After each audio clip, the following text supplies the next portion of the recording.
제일 먼저 들어가는 말, 그 뭐죠? 맨 처음에? 파테르죠. 이거는 우리가 굉장히 공부 많이 했는데, 파테르. 이게 지금 정리하는 겁니다. 그동안 공부했던 거. 누가복음판과 마태복음판이 있어요. 마태복음은 9장 6장 9절부터 13절까지, 누가복음은 4장 11장에 나오죠. 4절 이렇게 나오는데, 누가복음에는 파테르만 나와요. 그리고 지금 우리가 공부하고 있는 거는 마태복음에 나와 있는 것을 가지고 근거로 하고 있는 거 기억나시죠? 자, 그러면은 제가 이제 그때도 물어봤지만 다시 한번 물어보겠습니다. 왜 누가복음에는 이렇게 간단하게 나와 있고 마태복음에는 여기 뭐가 나와 있죠? 한번 불러보세요. 그 다음에 해몬. 요거 뭐죠? 해몬은 우리들의 아빠. 이게 지금 추가되는 거예요. 그 다음에 어디에 계신 호, 토이스, 하늘에 계신, 하늘에 계신 있는 우리들의 아빠라고 하는 말이죠. 그런데 여기까지 이 누가복음에는 파트르만 나와 있다 그랬습니다. 이걸 여러분들이 기억하시고, 이거를 일반 평신도는 사실 배울 필요가 없다라고 말씀을 드렸어요. 우리는 이제 하나님의 말씀을 가지고 더 깊이 묵상하고 주님의 말씀이 어떤 의미가 들어있는지를 가르쳐야 하는 입장이기 때문에, 말하자면 지도자가 되는 사람들이기 때문에 그 말씀의 원래의 뜻을 충분히 10분 이해해서 우리들의 삶에 적용해서 이것을 가르쳐야 되는 지도자이기 때문에 우리는 이 말씀을 배워야 된다. 그런 책무와 의무가 우리들에게 있다. 평신도는 사실 이렇게까지 공부할 필요가 없다. 여러분들이 제가 처음에 그 말씀 드렸죠? 자, 그래서 왜 누가복음에는 요 간단하게 파트로만 나와 있고 마태복음에는 이런 것들이 추가되었을까? 누가 한번 얘기해 보실까요? 다 잊어버렸죠? 네? 한번 그래도 들으신 건 기억나죠? 네? 이런 것을 이해하시려면 이제 역사를 좀 아셔야 되고, 여러 가지 그 주변의 문화, 경제, 정치, 심지어는 그 시대의 상황까지도, 교회의 문제까지도 정확히 알아야지만 이것들을 우리가 해석할 수 있어요. 오늘날에도 우리의 현실의 상황, 말씀의 그 상황을 정확히 아는 사람, 말씀을 잘 아는 사람, 우리 시대를 잘 아는 사람이 그 말씀을 가장 잘 적용한다 해도 지나친 말이 아닙니다. 누가 한번 설명해 보시겠습니까? 간단히라도 괜찮으니까.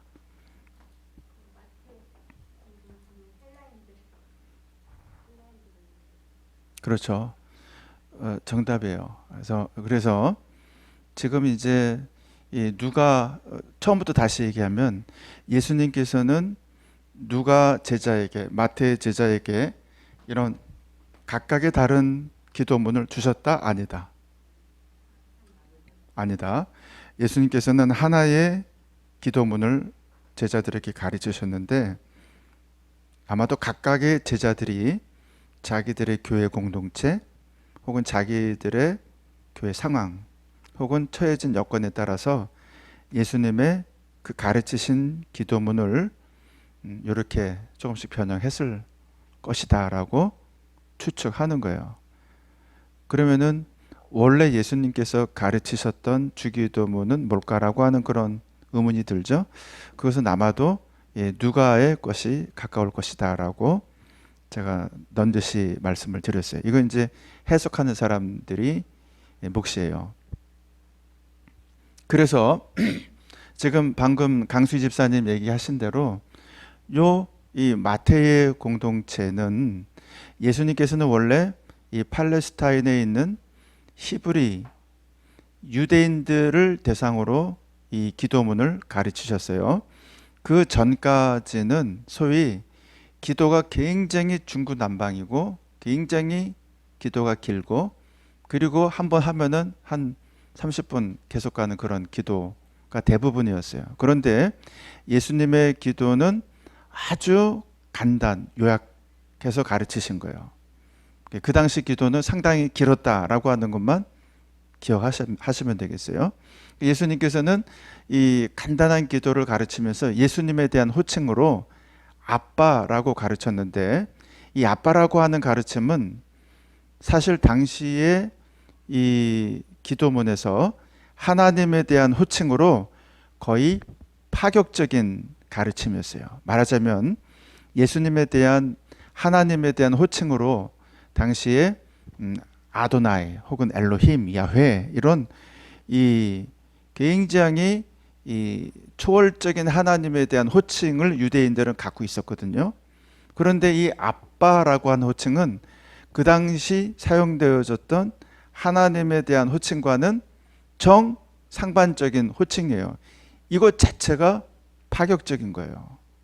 지금 우리는 아빠라고 하는 이 말을 아무렇지도 않게 이해하고 듣지만 그 당시 이 팔레스타인에 있었던 유대인들에게 하나님에 대한 호칭으로서의 아빠의 호칭은 마치 신성 모독과도 같이 들려졌던 거예요.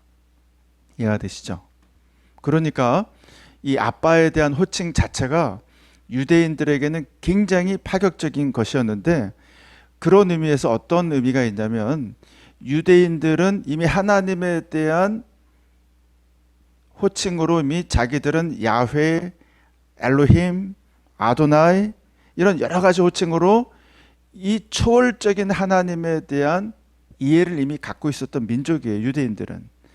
그런데 거기에 그들에게 부족했던 것은 가까이 계시는 하나님, 나와 동행하시는 하나님, 내 안에 계시는 하나님, 그런 친밀한 하나님에 대한 견해가 부족했던 거예요, 그들에게.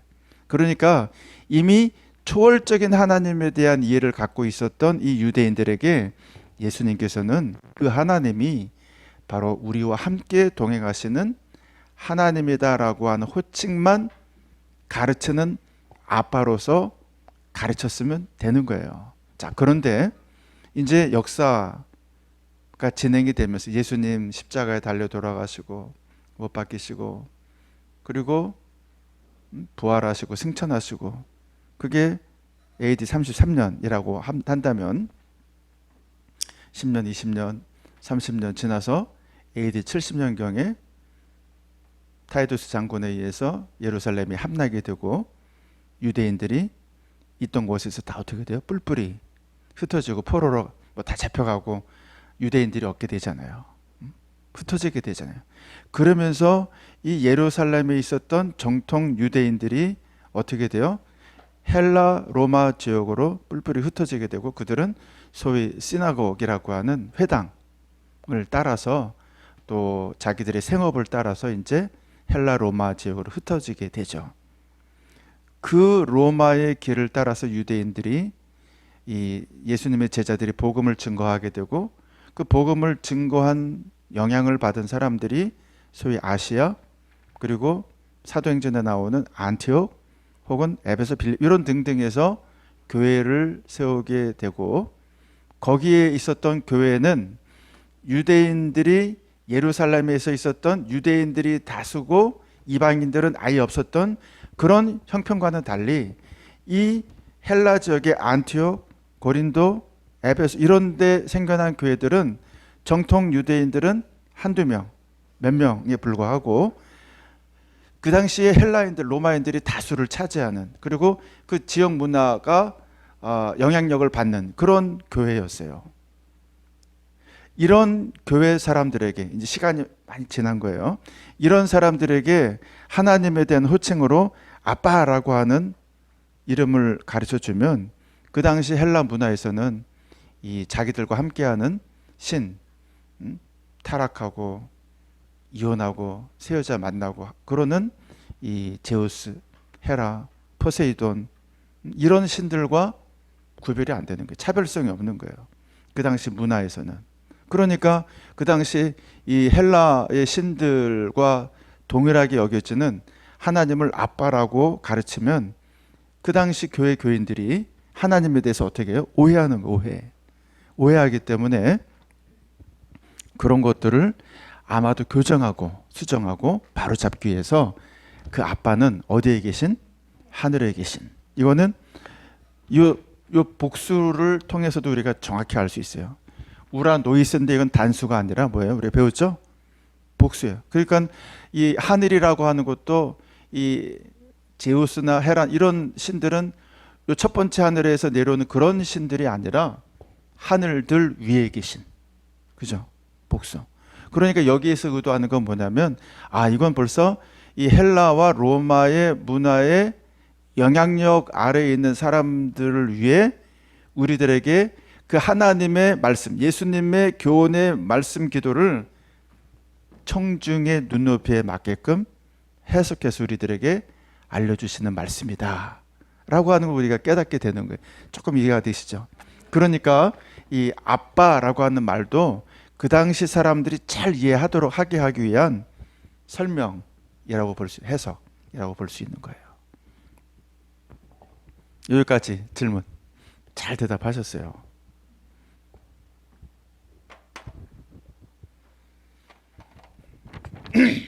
그 다음에 이 하기아스테토 토 오노마수 여기 쭉 썼다라고 치고요. 이 첫 번째가 토 오노마 요게 이제 이 하기아스테토 토 오노마수 이름이 거룩히 여김을 받으시오며인데 우리말에도 번역이 되지 않은 부분이 있다 그랬죠? 그 부분이 바로 뭐라 그랬어요? 바로 요 주라고 한 당신의 이름. 그래서 이 하나님에 대한 호칭을 부르고 난 다음에 제일 첫 번째 기도가 당신의 이름이 거룩히 여김을 받으소서. 그래서 이것을 우리는 제1번 청원이라 그래가지고 이름 청원이라 그래요. 이름. 그 이름이 뭐냐면 당신의 이름이에요. 그 두 번째는 뭐죠?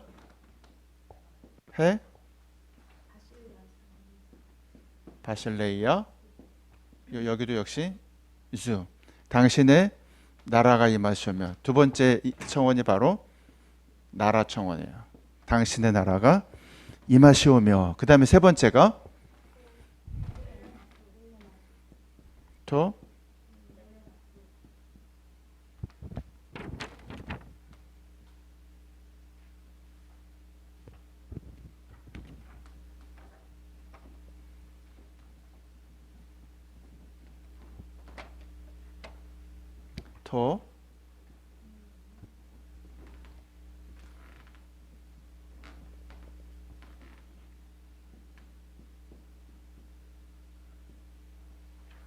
당신의 뜻이 임하시옵소서. 세 번째가 뜻입니다. 자, 여기 이렇게 요 세 가지를 보시면 뒤에 꼭 나오는 단어가 우리말 번역에는 나와 있지 않지만 항상 뭐가 나와 있냐면은 당신의 나라, 당신의 이름, 당신의 나라, 당신의 뜻, 이렇게 해서 이 당신 이름, 당신 나라, 당신 뜻, 이것을 우리는 이 세 가지를 당신 청원이라고 크게 우리가 공부했어요. 당신 청원. 당신의 이름, 당신의 나라, 당신의 뜻에 대한 청원이기 때문에 당신 청원이다라고 공부를 했어요. 그리고 네 번째 가서 뭐였죠? 그렇죠. 여기 이제 제가 또 문제를 냈는데 호스 앤 우라노 카 요건 나중에 하고요. 톤 알톤 헤몬 오늘날 우리에게 일용할 양식을 주옵시고 톤 알톤 헤몬.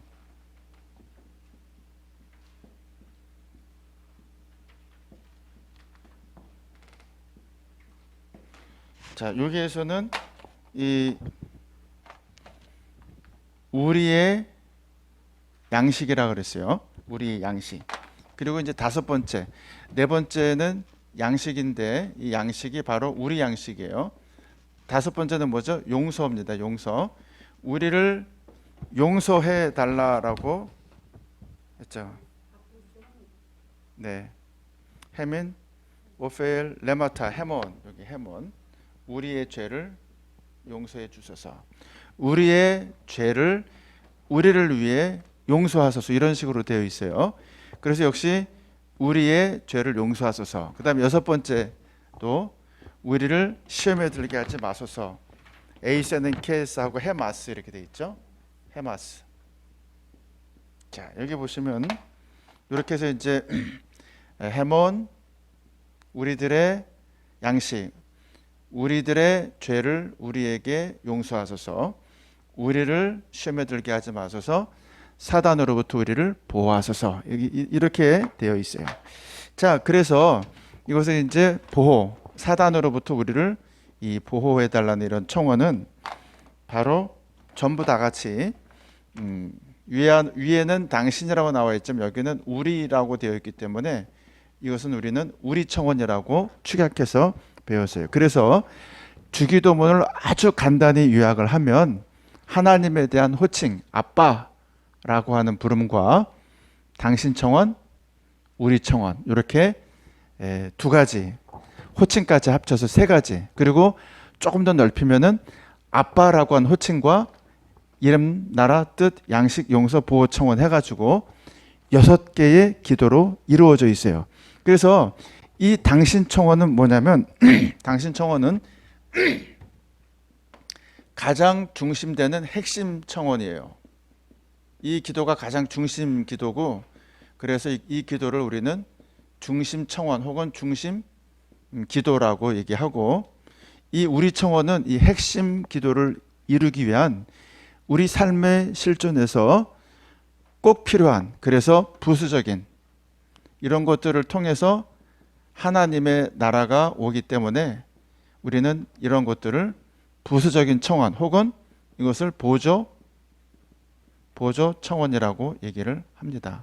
그래서 우리가 7주, 오늘까지 7주를 공부했는데 하나, 둘, 셋, 넷, 다섯, 여섯 이것까지 해서 같이 이렇게 공부를 했어요. 그래서 처음에 이 아빠라고 하는 함의를 여러분들에게 제가 설명하기 위해서, 사실은 이 아빠라고 하는 의미도 로마의 그 황제의 무료 양식 공급 정책 얘기 기억나죠?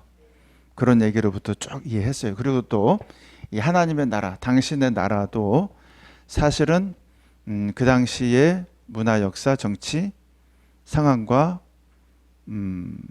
크게 떨어져 별개적이지 않고 그런 것들을 기반해서 우리가 기대하고 고대해야 할 하나님의 나라가 어떤 것인지를 우리들에게 특별하고 독특하게 보여주셨어요. 하나님의 나라. 이거 제가 이제 시험 문제니까 좀 이따 다시 한번 설명할 겁니다. 그리고 이런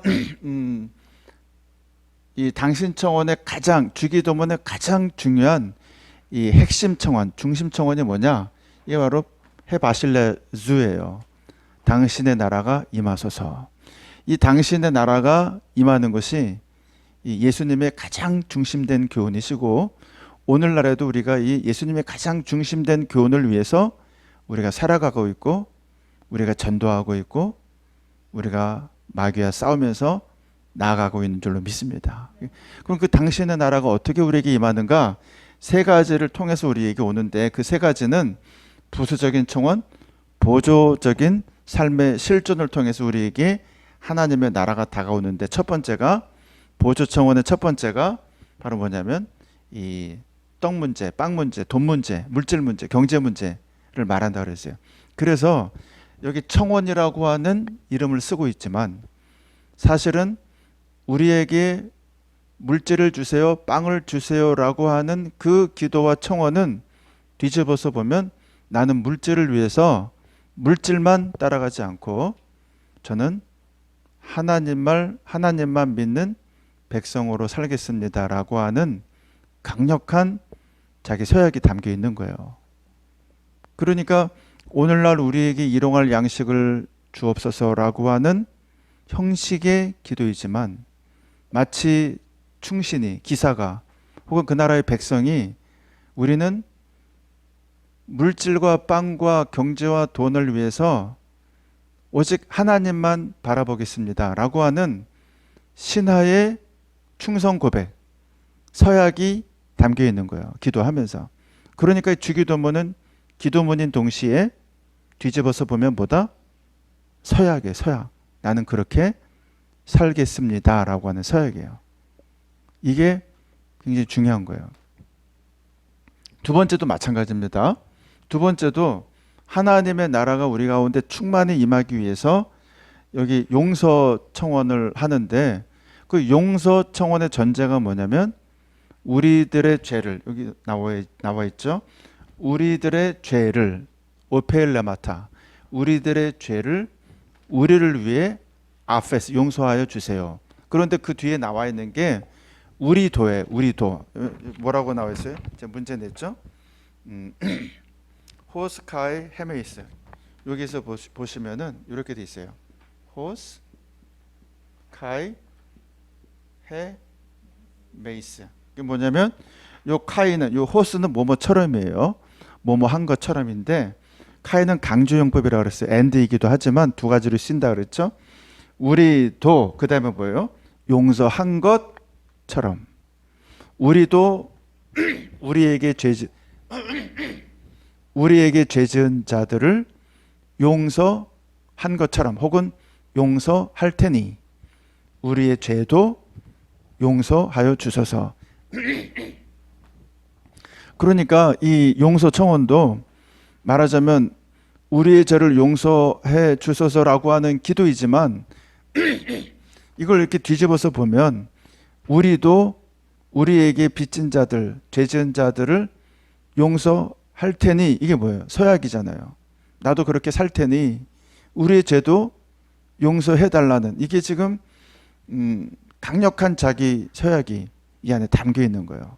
그러니까 우리가 이 주기도문 할 때 우리에게 죄 지은 자를 우리도 용서할 테니 우리 죄도 용서하여 주소서라고 하는 기도는 굉장한 이 자기 서약의 기도다.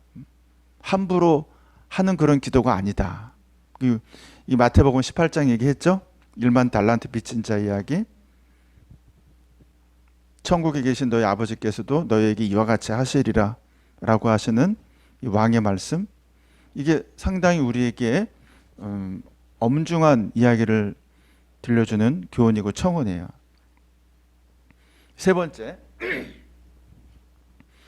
번째 보호 청원은, 지금 이 시기가 예수님께서 오시고 공생에 사시고 십자가 지시고 부활하시고 그리고 승천하시고 그리고 언젠가 다시 이 땅에 재림하시는 그 어간, 지금 이 시대에 포함하는 겁니다.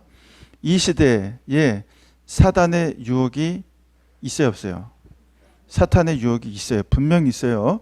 그래서 우리가 문제도 이렇게 얘기했어요. 그걸 여러분들이 저는 어떻게 아포트 포네루죠. 아포트 포네루.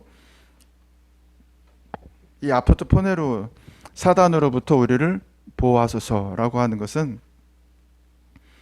역시 이 사단으로부터 우리를 보호해 주시기를 바라는 기도이지만, 이 기도의 뒷면에는 뭐냐면 나는 그리스도의 군사로, 그리스도의 자녀로, 나는 일편단심으로 주님만을 믿으며 살아가겠습니다 라고 하는 기사의 서약이 담겨 있는 거예요.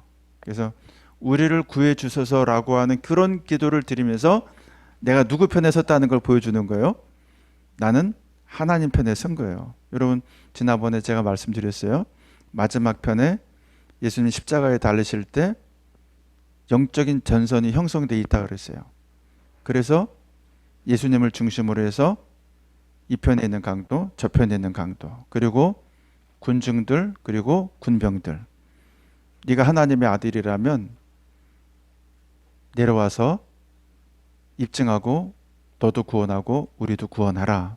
군중들이 그렇게 얘기했고, 무리들도 그렇게 얘기했고, 군병들도 그렇게 얘기했고, 그리고 예수님 한편에 있던 강도도 네가 하나님의 아들이라면, 네가 정말 구세주라면 너 스스로를 구원하고 내려와서 우리도 구원하라. 이게 누구 말이에요? 이게 예수님 공생에 들어가는 그 사막에서 사단에게 시험받는 때부터 계속 있어왔던 사단의 유혹에. 사단의 시험이 네가 하나님의 아들이라면 내게 절하라. 네가 하나님의 아들이라면 돌로 떡을 만들어라. 네가 하나님의 아들이라면 뛰어내려라. 바쳐드리라. 이게 바로 사단의 시험이에요. 사단. 그러니까 이 사단의 영적 전선이 아직까지도 우리에게 있는 거예요. 어떻게 우리가 이런 것들을 구별하고 살아갈 수 있겠어요? 그 영적 전선에서 성령의 도우심과 말씀을 깨달음 없이 어떻게 우리가 이겨나갈 수 있겠어요?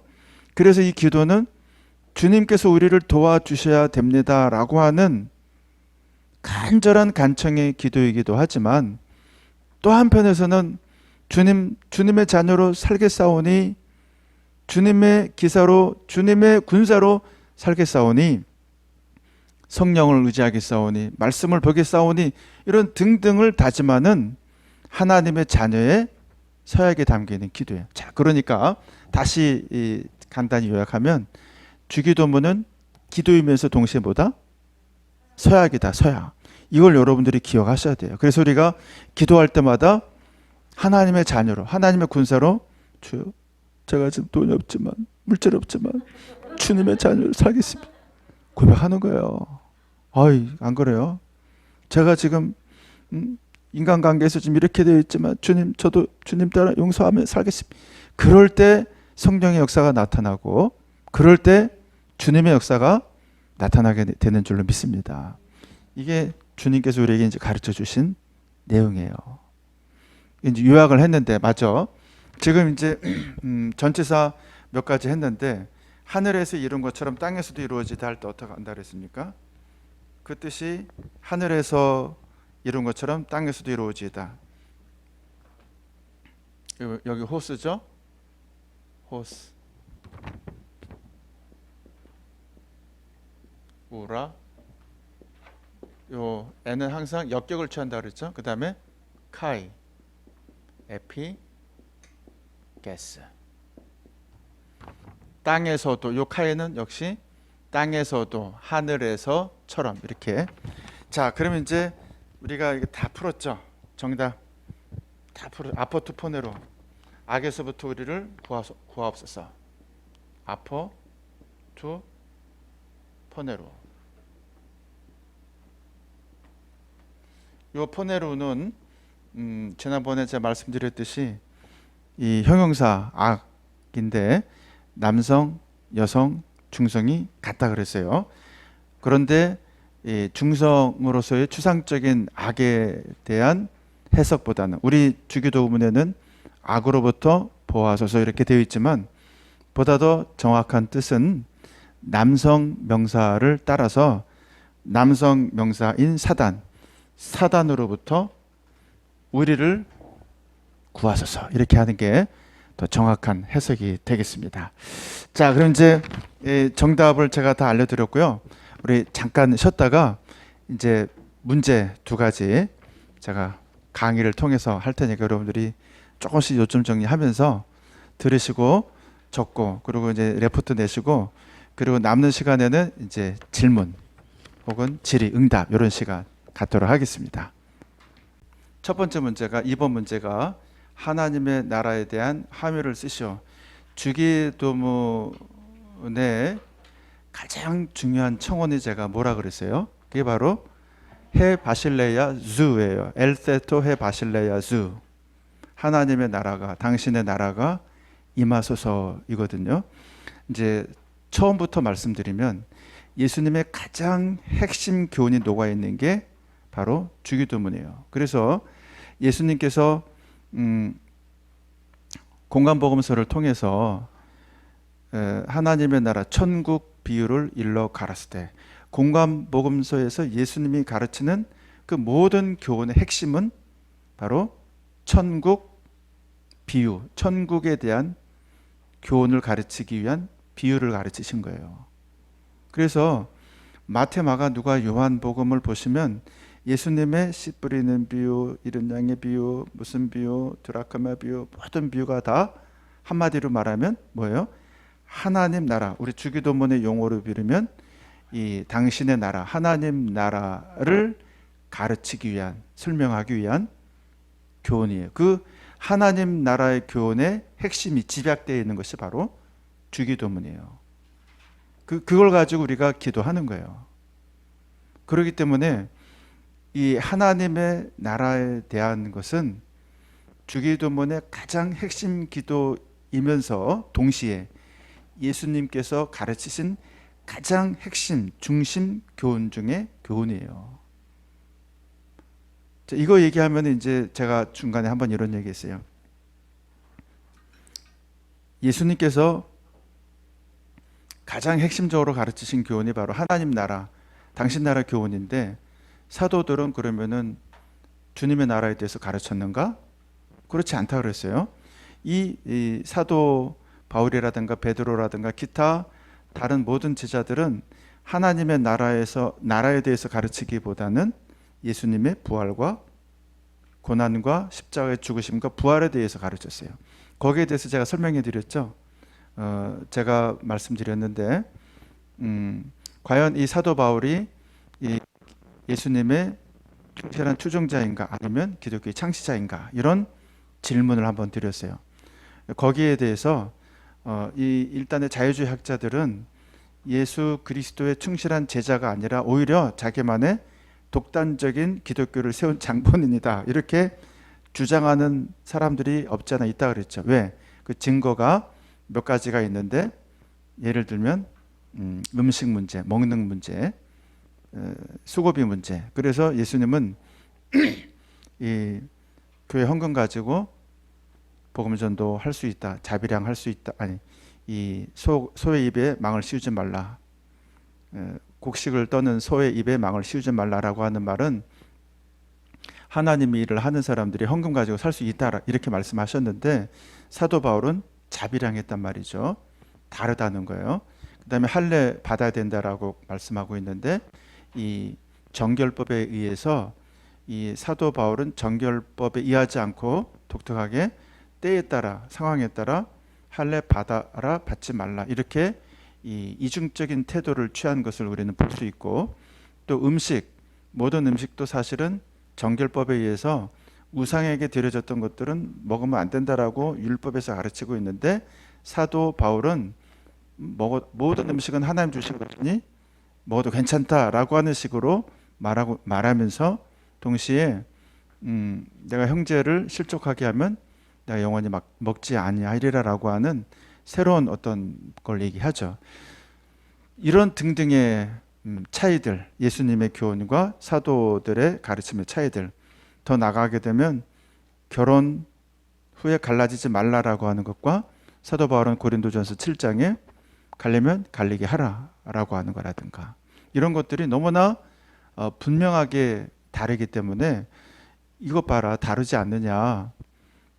근데 그건 뭐라 그랬어요 제가? 다 잊어버렸죠. 사도 바울은 왜 이렇게 그렇죠. 그 우리가 주기도문에서 공부했던 것처럼 그리스도의 복음을 더 철저하게 가르치기 위한 그 특색을 더 드러내기 위한 차별성을 더 드러내기 위한 노력의 일환이었다라고 얘기하고 있고요. 하나님의 나라가 어떻게 드러났는가 사도들의 입장에서 보게 될 때 예수 그리스도께서 십자가에 달려 죽으시고 부활하심으로써 하나님의 나라가 분명하게 자기들에게 임한 걸 보는 거예요. 요걸 이제 설명드리는 거예요. 하나님의 나라가 어떻게 우리 가운데 임하는가. 이 첫 번째 문제예요. 지금 이제 얘기할게요. 지금부터요. 하나님의 나라가 도대체 뭐냐? 이 하나님 나라의 패러다임 비유가 누가복음 15장에 있어요. 이 탕자의 비유, 잃은 아들의 비유. 그래서 이 탕자의 비유는 소위 하나님 나라의 패러다임 비유, 말하자면 중심 비유다라고 말을 합니다. 중심 비유. 여기에는 하나의 이 비유지만 전체적으로 보면 하나의 그림에 가까워요. 그림. 말하자면 비밀 코드가 담겨 있는 그림과도 같은 거예요. 자, 한번 여러분들이 보셔요. 하나님의 나라가 성경에서는 지금 분명히 이 하나님의 나라가 있어요. 이 하나님의 나라와 반대되는 나라도 있어요. 그건 무슨 나라예요?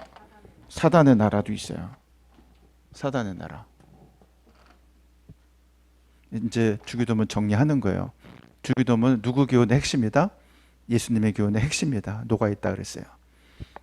예수님께서 마태, 마가, 누가, 요한, 공관복음에 가르치신 그 핵심이 녹아 있는 게 주기도문. 그 중에서도 한마디로 말하면 당신 나라, 하나님 나라, 천국. 천국이 한문으로 하나님 나라잖아요. 천국. 하나님의 나라는 하나님께서 다스리시는 나라예요. 그런데 인간이 이 하나님의 나라를 벗어나게 되는 과정을 누가복음 15장 아까 말한 이 하나님 나라의 패러다임 비유, 중심 비유인 탕자의 비유에서 정확하게 보여주고 있어요. 그게 뭐냐면 이 탕자가 아버지에게 가장 먼저 요구한 게 뭐냐면 바로 자기 분깃을 요구한 거예요. 자기 분깃의 재산. 그 탕자의 생각은 뭐냐면 진정한 행복이 우리에게 어떻게 오느냐. 인간의 실존적인 문제죠. 인간의 행복이 이 탕자의 생각에서 보게 되면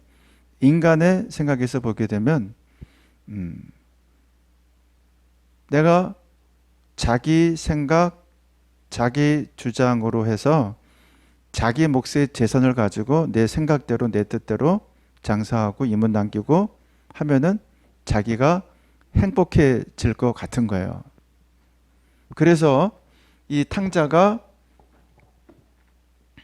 아버지로부터 떠나서 이 먼 나라에 가게 되는데 그 중심에 있는 그 생각이 뭐냐면 소위 이걸 뭐라고 그러냐면은 영어로 말하면 self assertive will이라고 해서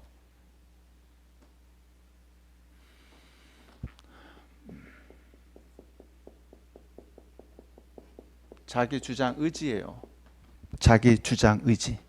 그래서 자기 만족적인, 자기 희구적인, 자기 추구적인 그 생각이 자기를 행복하게 할 것 같은 자기 생각.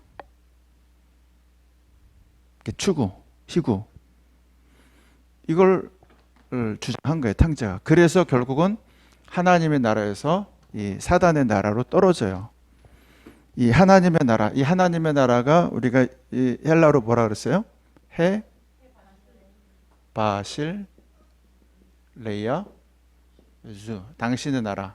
혹은 하나님의 나라 하면 여기다가 떼우 하면 돼요. 떼우. 하나님의 나라 투 떼우. 하나님의 나라. 하나님의 나라에서 이 탕자가 지나친 자기 만족, 자기 생각에 추구와 요구를 해서 결국에는 먼 나라에 갔어요. 그 먼 나라에 가서 성경 말씀 비유를 보니까 허랑방탕하고 돼지 먹는 쥐염 열매로도 자기 배를 채우지 못하게 되자 여기서 어떤 경험을 하게 되냐면 그 하나님 나라를 떠난 사단의 나라에서의 증상들이 있어요. 그 증상, 심텀. 그 증상들이 뭐냐면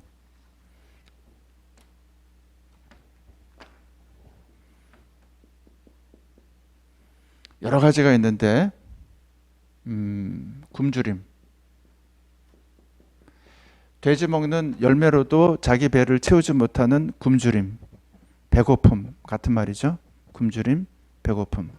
그리고 아무리 노력해도 이 가난에서 벗어나지 못하는 치열한 경쟁. 경쟁이 없을 수는 없지만 이게 치열한 경쟁이에요. 오늘날 얼마나 지금 우리 경쟁이 치열해. 우리들의 자녀들이 취업하기가 그렇게 하늘의 별과 같이 어려워요. 대학 가기도 힘들고요. 취업하기도 힘들고 결혼하기는 더더욱 힘든 세상이 되었어요. 옛날에는 저 같은 사람도 결혼할 기회가 있었는데 요즘은 결혼하기가 그렇게 힘들어요. 경쟁이 있어갖고 취업을 해야지 이게 결혼도 하고 그러는데 이게 너무나 힘든 경쟁, 자기 이 생명을 갉아먹는 경쟁을 하는 거예요. 그 다음에 치열한 경쟁인데 이것을 다른 말로 말하면은 아규다툼? 이게 뭐라고 말할 수 있어? 아규다툼? 너 죽고 나 살자? 야, 지난번에 제가 그 강릉인가요? 원주인가 문막인가? 자기 아들 찔러 죽이 그 의붓아들이라 그러더라고요. 자기 아들 아니고. 네, 그 얘기 들었어요. 정통한 사람한테 들었는데 저 찾아오는 보험 직원이거든요. 그 보험 직원은 그런 스토리들을 정확하게 거의 경찰들 수준에서 알고 있더라고. 근데 저보고 그러는 거예요. 교수님, 그 재혼했는데 그 자기 아들 아니에요. 그리고 찔러 죽이고 아내도 해갖고 원래 못된 놈이에요. 그러면서 그렇게 얘기하더라고요. 그러니까 지금 이 악의 다툼 이게 그러니까 우리가 지금 기도해야 될 기도의 제목 가운데도 나쁜 사람 만나지 않게 하여 주옵소서. 세상에 나쁜 놈들이 얼마나 많아요 지금. 돈 등쳐먹으려고. 그리고 또 뭔가 좀 이렇게 좋은 거 이렇게 좀 땡겨 먹으려고. 인생 망쳐버리려고. 그런 나쁜 놈들이 없잖아 있잖아요. 이게 다 뭐냐면 이 사탄의 나라에서 활동하는 것들이죠. 근데 이제 이 성경에 보면 이 탕자가 돼지가 먹는 쥐염 열매라도 자기 배를 채우지 못하고 그리고 악의 다툼 가운데 빠지고 거의 죽을 지경, 죽음에 직면하는 거예요. 죽음. 그죠? 죽을 지경에 되어서 내가 이제 주려 죽는구나 나오잖아요. 주려 죽는구나. 이게 다 그림이에요. 그림. 주려 죽는구나. 오늘날도 사람들을 보면 그 눈빛에서부터 이 사람이 지금 사단의 나라에 있는지 사단의 영향 가운데 있는지 우리가 보면 알아요 몰라요. 이 지도자들이 되실 분들이니까 이거 아셔야 돼. 이게 사단의 영향 가운데 있는지 하나님 나라의 영향 가운데 있는지 우리가 이런 거 파악할 수 있어야 돼요. 죽을 지경에 이르게 되어서야 그때서야 내 아버지 집에는 양식이 풍족한 일꾼이 얼마나 많은고 그러면서 내 아버지에게 그저 품꾼의 하나로 써달라고 해야지라고 하면서 이제 돌이키죠. 아버지에게로 가요. 아버지에게로 가는데 성경을 우리가 자세히 읽어보면 지금 이제 몰골이 거짓골이 되어서 뼈만 남아 앙상하게 고향으로 돌아오는 이 아들, 옛날 부잣집 아들의 모습은 다 사라지고 새카맣게 타버리고 뼈만 남은 이 앙상한 거짓골의 모습을 이 변하지 않은 부잣집 아버지의 모습, 변한 아들의 거짓 모습. 누가 누구를 먼저 알아보는 것이 정상이냐면 아들이 아버지를 먼저 알아보는 게 정상이어야죠. 이 아버지는 변하지 않았고 아들은 변했으니까. 그런데 성경에서 보면 아버지가 그 변한 이 말은 안 나오지만 아버지가 아들을 먼저 알아보고 달려가서 끌어안고 그죠. 그리고 가락지를 끼우고 신발을 신기고 그리고 하는 게 뭐냐면 잔치를 벌이는 거예요. 이 잔치. 성경에서의 잔치의 이미지, 잔치의 상징하는 게 뭐냐면 저거 정반대예요. 그게 뭐예요? 첫 번째로 배부름이에요. 배부름. 이 배부름은 뭘 말하냐면은 만족을 말하는 거예요. 만족. 우리가 뭔가 이렇게 남편이나 아내나 혹은 부모님이나 자녀에게 뭔가 요청할 때는 잔뜩 먹이고 나서 요청해야 되는 거예요. 잔뜩 먹이고 나서. 이 이삭에게 아내가 잔뜩 먹이고 나서 축복하게 했잖아요. 그 야곱이 축복을 받았잖아요. 먹이고 나서. 하여간 우리가 만족하려면 먼저 잘 먹어야 돼요. 이게 제가 여러분들한테 이 빵 문제 얘기한 것도 아빠라고 하는 그 함의가 뭐냐면 이 로마의 이 옥타비아누스 장군 일개 호민관에 불과한 사람이 황제가 되게 하는 그 중심 고리에는 백성들을 등따습게 하고 먹여주게 하는 말하자면 밀 양식을 공짜로 빵으로 만들어다 주는 그런 일들이 있었기 때문에 이 로마 백성들이 옥타비아누스 장군을 향해서 아빠라고 하는 황제 칭호를 한 거예요. 아빠 그리고 황제라고 호칭한 거예요. 먹여주니까 이게 바로 황제가 된 거예요. 이걸 거꾸로 말하면 황제는 백성들을 어떻게 해야 돼요? 등 따숩게 하고 먹을 거 재워줄 거 환경을 잘 만들어줘. 그러면 자연히 황제가 되는 거예요. 하나님 이런 그 카테고리 이런 이 틀이 성경에서도 마찬가지예요. 하나님은 우리의 하나님이 되시면서 하나님은 우리에게 그 믿는 자녀들에게 믿는 신자에게 양식을 주셔 안 주세요? 우리 믿어야 되는 거예요. 우리는 그걸 고백해야 돼요. 주실 줄을 믿는 거예요. 그렇기 때문에 하나님의 나라에 있는 이 이미지 첫 번째 잔치는 배부른 거예요. 배부러 만족이 있어요. 여기 희락이 있고 기쁨. 잔치에 빠지지 않는 게 가무입니다. 가무. 우리나라 민족이 가무에 강해요. 가무. 가무가 뭔지 아시죠? 우리나라 K-팝이 왜 뜨는지 아세요? 여러분들 자세히 보시면 이 외국에 저는 외국에서 살아봐서도 좀 아는데 유럽이나 미국의 TV를 보시면 그 친구들은 노래만 해요. 노래. 춤은 장르가 따로 있어요. 그러나 우리나라 친구들이 이 K-팝이 하는 걸 보면 춤과 노래가 같이 해요. 같이. 여러분들 옛날 고구려 북화 보세요. 거기에 보면 이 사람들이 활 쏘면서 춤추는 장면들이 거기부터 나와 있어요. 우리나라 민족은 음주 요거 빼고 가무에 강해요. 그 하나님의 나라는 여러분 왜 이게 즐겁냐면은 즐거우면은 춤추는 거예요. 춤추고 노래하고 즐거워요. 우리가 정말 즐거우면 찬양할 때도요. 막 춤추고 손과 무릎이 구부리고 주님께 경배하고 이런 활동들을 하잖아요. 이게 희락이 있으면 그런 고백이 나오는 거예요. 그 다음에 여기에는 평안이 있고 여기에는 이 생명이 있어요. 생명. 자, 이것이 바로 이 하나님의 나라의 증상 혹은 이 상징들이에요. 자, 그런데 탕자가 하나님의 나라에서 이 사단의 나라로 떨어지는 그 중심적인 그 요인이 뭐냐면 소위 자기 주장 의지라고 했는데 그러면 하나님의 나라로 들어오게 하는 그 근본적인 생각이 뭐냐면 이거예요. 내 아버지 집에는 양식이 풍족한 일꾼이 얼마나 많은고 나는 그저 품꾼의 하나로 써달라고 해야지. 이게 뭐예요? 포기예요. 포기. 자기 포기. 자기의 숭고한 포기. 자기 권리 포기.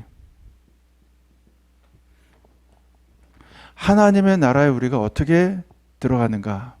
하나님의 나라에 어떻게 우리가 참여하는가? 어떻게 하나님의 나라에서 벗어나서 사단의 나라에 가게 되는가? 이 두 가지예요. 그런데 이 제자들이 볼 때 제가 여러분들한테 말씀드리지만 성경은 두 가지 교훈으로 되어 있다 그랬어요. 말로 하는 교훈, 말로 하는 설교. 삶으로 행하는 교훈, 삶으로 하는 설교. 뭔지 아시겠죠? 말씀 교훈과 실천 교육. 우리가 목사님 설교가 훌륭하고 목사님 말씀이 훌륭한 거 우리 다 알죠? 그런데 거기에다가 삶까지도 실천까지도 너무 귀감이 되고 공감이 되고 아름다워. 두말할 나위가 없는 거예요. 그런데 이걸 가장 누가 우리에게 보여주고 계시는가? 예수 그리스도예요. 용서하라. 마태복음 18장 사랑하라. 마태복음, 누가복음, 요한복음, 공관복음에서 그렇게 수도 없이 가르쳤지만 그 예수님의 교훈의 핵심이 십자가에서 창 찔리시고 손가발에 못 박히시고 가시면류관 쓰시고 그렇게 하심으로써 실천과 물 한 방울까지 피 한 방울까지 쏟으시면서 진정한 자기 포기, 자기 권리의 포기를 삶으로 실천으로 행동으로 보여주신 거예요. 그래서 빌립보서에 보게 되면 그는 하나님의 아들이심에도 불구하고 비천한 모습으로 십자가에 달려 돌아가신 모습을 보여주신 거예요. 그러니까 이 하나님의 나라가 지금 여러분들에게 제가 분명하게 보여주잖아요. 하나님의 나라에 어떻게 나가게 되고 들어오게 되는지 이 가장 핵심 모습들이 있는데, 제자들이 볼 때 철저하게 자기 권리를 포기하시고 귀감이 되신 분이 예수 그리스도예요. 십자가에서 하나님의 아들이심을 포기하고 달려 돌아가시면서 주여 저들의 죄를 용서하여 주옵소서, 죽으시면서까지 기도하시는 그 모습을 통해 하나님의 아들의 권리를 포기하신 거예요. 그러므로서 뭐가 이루어지신 거예요? 하나님의 나라가 우리 가운데 임한 거예요. 할렐루야. 이게 바로 예수님의 교훈의 핵심이에요. 그렇기 때문에 해 바실레야주, 당신의 나라가 임하소서, 아까 제가 얘기했죠. 기도와 청원이면서 동시에 뒤집어 보면 나도 이와 같은 삶을 살겠습니다. 다시 얼마나 엄중한 각오예요. 이렇게 살 수 있어요? 겉으로 맨날 말만 하지 요만한 권리 자기 포기 우리가 하기가 그렇게 쉽지 않잖아요. 남편한테, 아내한테, 부모한테, 자녀한테. 그래서 성경을 보게 되면 이 원리를 파악했던 이 제자들은 가장 먼저 일성으로 외친 게 뭐예요? 예수 그리스도의 십자가의 죽으심과 부활. 그러니까 예수 그리스도의 십자가와 죽음과 부활, 예수님의 교훈 하나님의 나라, 겉으로 보면 좀 다른 것 같지만 실상은 같아요, 틀려요? 100% 같은 거예요. 그리고 이걸 보다 더 적용해서 사도 바울 같은 경우는 특수한 교회 상황에 있는 사람들에게, 내 남편에게 빚진 자, 내 아내에게 빚진 자, 부모는 자녀에게, 자녀는 부모에게, 종은 상전에게, 상전은 종에게 서로 빚을 갚아라. 그 빚을 갚아라라고 하는 말은 뭐냐면, 다시 말하면 자기 권리를 포기하라 이 말이에요. 자기 권리를 포기하라. 자기 포기하라. 그러니까 이게 지금 마태복음부터 계시록까지, 그리고 사실은 창세기부터, 창세기에서도 아담이 실수한 게 뭐냐면 자기 주장한 거예요. 저거 따먹으면 내가 행복할 것 같이 사단이 유혹했고 거기에 넘어간 거예요. 자기 스스로 행복을 추구한 거예요. 오늘날 우리들도 이것만 있으면 내가 행복할 것 같다라고 생각하는 그것, 다 사단의 유혹으로부터 온 것임을 우리가 즉시 알고 우리가 경계하고 살아가야 돼요. 그래서 하나님의 나라가 임하여 달라라고 하는 이 교훈, 청원과 서약은 예수님의 가장 핵심 교훈이면서 사실은 창세기부터 계시록까지 예수님과 제자들의 교훈에 이르기까지 일맥상통하는 이런 교훈의 내용이 주기도문의 핵심 교훈으로 담겨 있는 것입니다. 이게 첫 번째 거고, 두 번째 거는 이제 조금 간단히 끝낼게요. 두 번째는 용서 청원인데, 제가 이거 지난번에 첫 번째 강의할 때도 얘기했고 그 다음 주에도 복습하면서 조금 얘기했어요. 그리고 오늘도 중요한 거기 때문에 조금 아까 얘기도 했고 언급하는 정도로 해서 마무리할 겁니다. 용서 청원은 뭐냐면 아까 우리가 공부했지만 이 부수적인 청원의 두 번째, 전체에서 보면은 다섯 번째 청원이에요. 오늘 우리에게 죄진 자들을 우리도 용서할 테니 우리의 죄도 용서해 달라는 청원이에요. 자, 그런데 이 청원은 사실은 아마도 이 사도 바울이 예수님의 이 교훈에 대해서 가장 분명하게 알았을 것이고, 이 사도 바울은 이것을 자기의 서신서에서 하나님의 영감을 받아서 뭐라고 얘기하고 있냐면, 로마서 1장 14절에 자기는 헬라인과 야만인과 이방인에게 빚졌다라고 얘기했어요. 기억나죠? 빚졌다. 이 빚졌다라고 하는 그 말을 우리는 성경 해석 원칙에서 문맥이 상징적인 해석을 요구하지 않는 한 문자 그대로 해석하는 게 원칙이에요. 문맥이 막 뭐 상징적인 해석을 요구하면은 그거를 이제 영적인 해석을 할 수 있는데, 일반적인 그냥 얘기하는 것들은 다 문자적으로 해석을 하는 게 일반적인 원칙이란 말입니다. 그런데 내가 빚졌다라고 하는 말을 뭐뭐 할 의무가 있는 자로다라고 해석하면 안 된다 이 말입니다. 그러니까 자기는 헬라인과 야만인에게 빚졌다는 거예요. 진짜로 하나님께 빚졌다는 게 아니라, 정확히 말하면 물론 하나님께 빚졌지만 그 문맥은 헬라인과 야만인에게 빚졌다는 거예요. 그러면은 이 빚졌다라고 하는 것은 누구의 가르침이냐면 바로 예수님의 가르침이에요.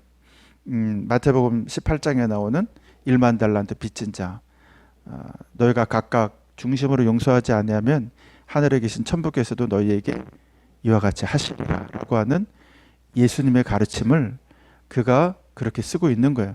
그걸 조금 더 설명하면 예수님께서 자기를 부르셨어요. 다메섹 도상으로 예수 믿는 자들을 핍박하려고 가는 그를 하나님이 그를 부르셨는데, 그때 부르시는 음성이 사울아 사울아 네가 왜 나를 핍박하느냐라고 물으시니까 주여 니시오니까 나는 나사렛 예수니라 내가 무엇을 하오리까 what shall I do 이렇게 얘기해요. 사도 바울은 예수님을 만나고 나서 깊이 생각을 한 거예요. 도대체 자기는 하나님을 믿는다라고 이렇게 살아왔는데 열심으로 살아왔다 그랬어요. 열심으로. 그 열심 얘기하면서 제가 민수기 22장에 비느하스 얘기도 했죠. 기억나죠? 비느하스 얘기했어요. 사도 바울은 하나님을 열심히 믿는 앞장선 사람이었어요. 그래서 이 스데반을 죽이고자 할 때 마치 비느하스가 연병의 돌 당시에 미디안 여자를 텐트 안으로 데리고 온 자를 남녀의 등가죽으로부터 백가죽으로까지 찔러 죽인 것을 하나님이 기뻐하심을 알고 열심당이 만들어졌는데, 그 열심당의 일원인 랍비로서 그와 같은 책임을 감당하는 사람으로 랍비로 스데반을 죽이는데 앞장선 일을 한 거예요. 그러니까 하나님을 믿는 열심으로 그 일을 한 거예요. 그런 그를 예수님이 찾아가셔서 그에게 말씀하시는데 왜 자기를 부르셨는가에 대해서 그가 깊이 묵상한 거예요. 왜 하나님께서 자기를 부르셨는가. 거기에 대해서 그는 이런 깨달음을 얻은 거죠.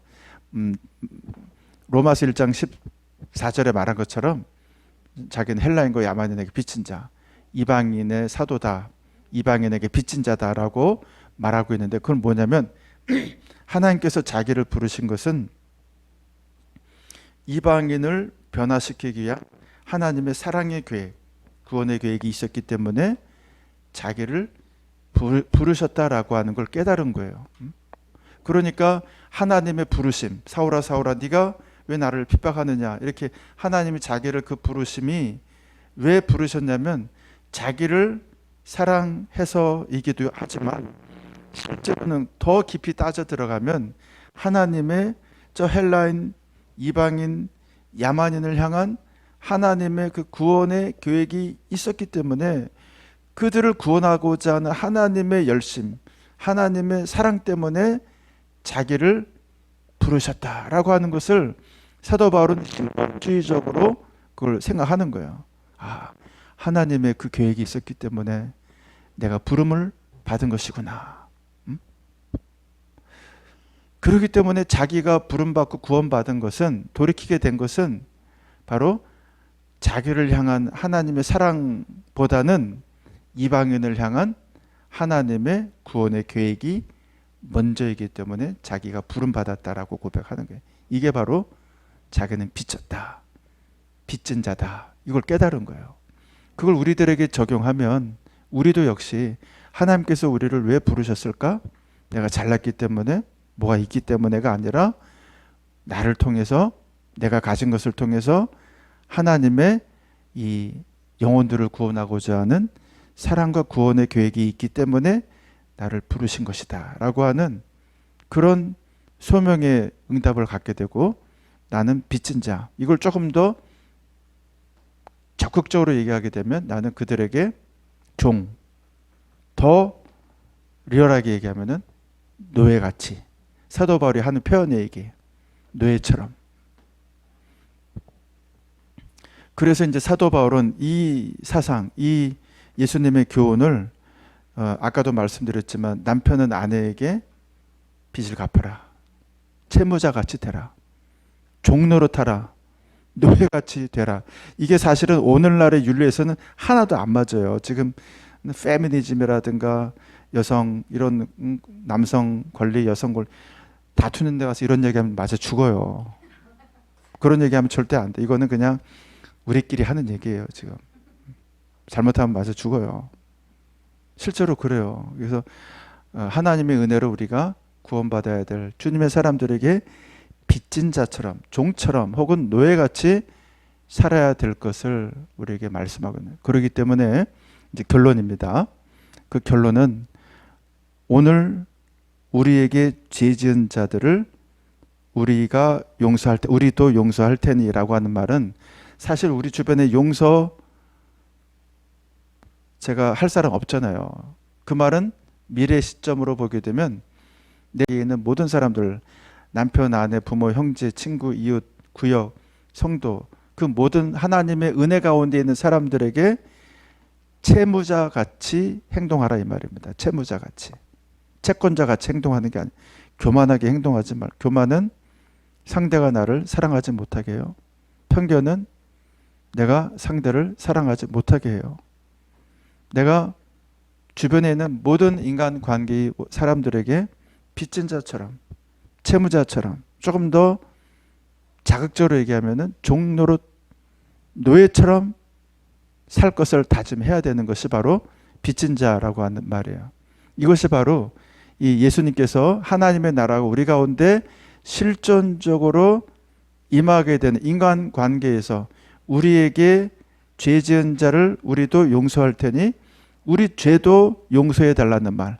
예수 그리스도께서 십자가에 달리셔서 우리를 용서하셨으니 우리도 그와 같이 용서하는 삶, 채무자와 같은 삶을 살게 해달라는 청원이에요. 그러니 얼마나 엄중한 기도이고 뒤집어서 보면 얼마나 엄중한 이게 서약이에요. 어려운 기도죠. 그렇죠. 한숨이 나오죠. 한숨이 나와야 돼요. 진짜로. 그렇게 살아야 되는 거예요. 자, 그래서 이제 이걸 여러분들이 잘 쓰시면 다 100점입니다. 이제. 그래서 분량은 A4 용지 한 장인데 이것도 좀 많다 그러면 한 장에 두 문제를 다 써도 괜찮습니다. 핵심 단어, 중요 단어만 들어가 있으면 돼요. 아시겠죠? 자, 그렇게 해서 이제 모든 강의를 마쳤고요.